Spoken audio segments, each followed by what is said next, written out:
Guys, I'm nature maxing again. This is right behind my apartment, and this is such a pretty view, and I feel like I don't come out and sit here enough, but it's just so pretty and peaceful. And I decided that I'm gonna journal today. My window's like right there. I closed it because I didn't want it to be awkward. Like, people could literally see me from there, but it's okay. Yeah, so I'm gonna journal, and I bought my little journal book, and I just realized like I can make the everyday more whimsical and be outdoors. But yeah, I'm nature maxing again. Also, look how gorgeous this view is. Genuinely, like, what the heck? Like, I live like right here, and like there's a little stream. Can't really fully see it.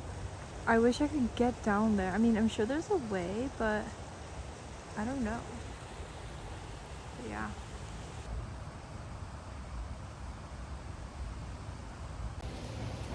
For me, I think this is like a really heavy or deep question. I think for me, it's realizing that I feel like these 4 years of college are just so unique and different than anything I've experienced before then, because I feel like up until you're 18, it's so like everything is kind of, it feels like life is like pre-written for you almost.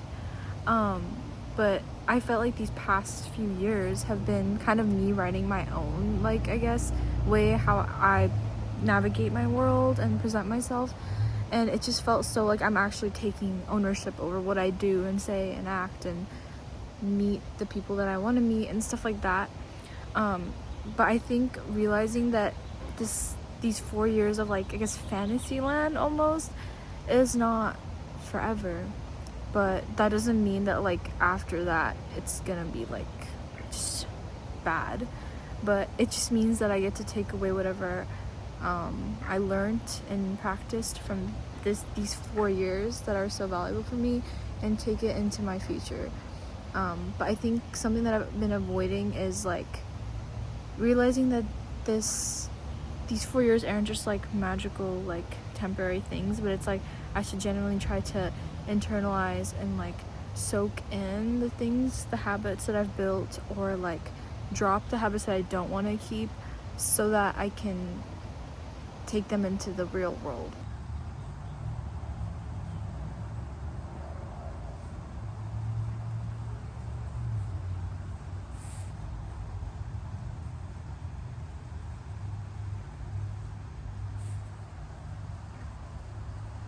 I think I worry that if I do ever show up as myself, it'll be the self or like the person that people don't resonate with or doesn't click with their personality. And I think I've always had a fear of being too much, because I've been told that I'm too much or a lot or just extra or stuff like that.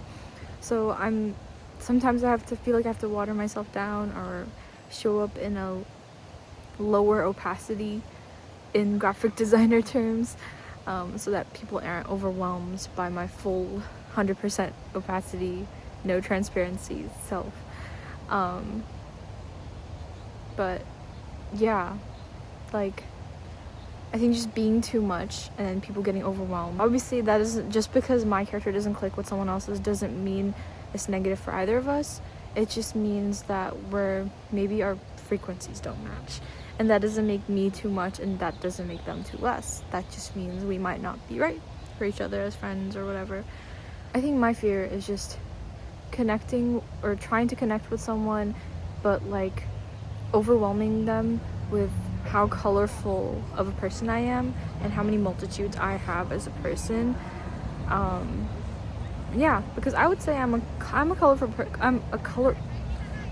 person, and share a lot of myself to other people, because I feel like my form of showing love to people is showing them all parts of me. So a lot of people are like, whoa, like, why is she telling me all this already? But for me, it's like wow, I really like you, let me just tell you my entire life story right now. And that's too much for some people, but I feel like I'm being watched right now. Did you guys hear that?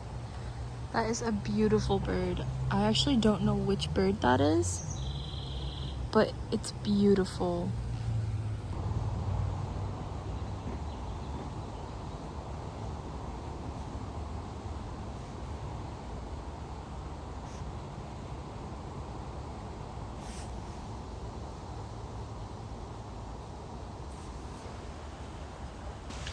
I think what's brought me the most joy lately is probably the nature. As you can see, I've been like obsessed with it because like I always knew trees existed, water existed, birds existed, but I feel like lately I've actually been stopping and looking at leaves, looking at like birds, listening and really like processing where I am, and, like the creator who made it. Like every time I see something beautiful, I think about who made it. And it just fascinates me because like what do you mean the same God that made this giant tree and this little stream over here made me?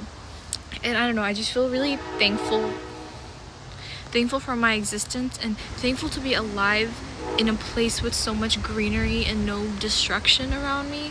Like what a privilege it is to see this green over here. Like I just feel so grateful, and I feel like the little joys such as the light coming through the trees or just literally anything is just so beautiful. And I don't know, I get really full of gratitude. And also like my friends bring me so much joy, and I don't know, like having people to share even small experiences with is so nice and something I will forever be grateful for, and wouldn't trade for the world. If you asked my angsty high school self this, I would be like nothing.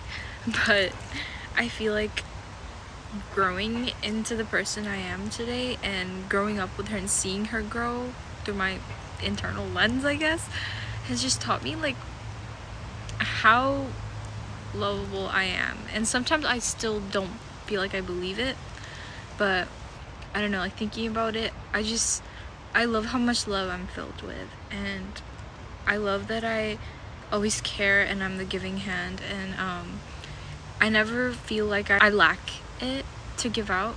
Like I just kind of give it out as if it's a commodity for me, because it feels natural for me to love people. And sometimes I used to see it as a weakness to be sensitive and just overly nice, I guess. I thought like that was what got me into the situations that I would be in. I realized growing up meeting so many people that I do, I realized how uncommon it is for people to have that much love in them, I guess. And I don't know, I feel like I'm always overflowing with it and gladly give it out to the people that deserve it, and even don't deserve it. I try my best, but I think just my capacity of holding the love I have is probably something that I love the best about myself. I feel like I'm so easy like when it comes to love, like I feel like it takes very little to make me feel loved. Like someone could literally just, but I think for me, the quote, to be loved is to be known, is one of my favorites because it's so true. I think when someone demonstrates that they know your interests, and just know your heart and soul, is just so like, that's the most, like the best thing ever. Like, oh, like I thought about you when I saw this, or oh, like I know you like this, or just like doing something for me knowing that I like this or whatever. I feel the most loved when I feel like people understand me or try to understand me, and also like want to spend time with me, because I'm such a clingy person. Like if I like you, consider you close, I will literally always be bugging you to hang out with me. So if you initiate that or you enjoy that company with me, I feel really loved. But yeah, just being known and being like, people not being shy about telling me or showing me that they like me in their life. So yeah, I never liked being felt like a burden or like, you know, tolerated. So when people make me feel like I'm not tolerated but actually felt and wanted, I guess, to be there, I feel really grateful and just happy and loved. And that's a wrap to my first YouTube video. I might do more of these. I don't know if people would watch, but I hope you were able to take away something from this video and I inspired you to go out into the nature, because all around us, the love and mercy of God is all around us for us to see and cherish and enjoy. But yeah, I hope this inspired you to just go out there and also to reflect on any thoughts that you have in your head, good and bad, because it's never too good to let it just simmer in your head. And yeah, but yeah.